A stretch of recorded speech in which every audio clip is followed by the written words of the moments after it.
Ale pole hea poiss, ütle nüüd emale ja isale, kas sa onaneerid ka juba? Mitte eriti. No võt. Minusse. Sinusse. Joo vahepeal. Ja minusse. Kas sa näinud, mis eile isaga juhtus, kui me Walkinsonide poolt õhtul tulime? Mis tal oli? Ära ütle palun seda. See on teie meeste vaheline asi, te peate ise saunas näitab sulle.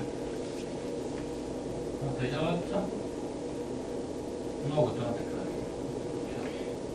Kui tihti sina ja ema päevas onaneerid? 11 korda. Ja siis purr. Kaki ots. Kakin otsa. Siit on püksid täis. Ja siis onaneerin kohe.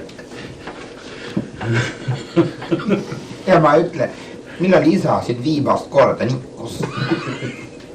Aga ausalt. Walkinsonide juures. See oli Walkinsoni juures tantsu ajal.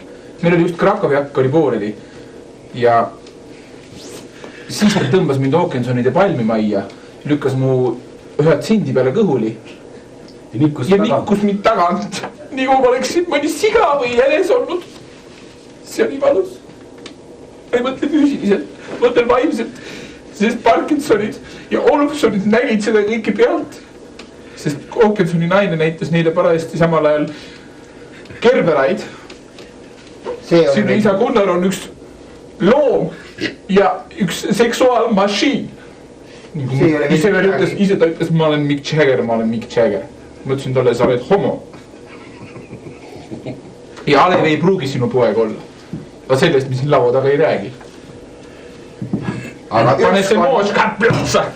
Ükskord nikkus isa Lille Peelard. Üksi vai? Jaa. Jumal, seda on meie isa küll.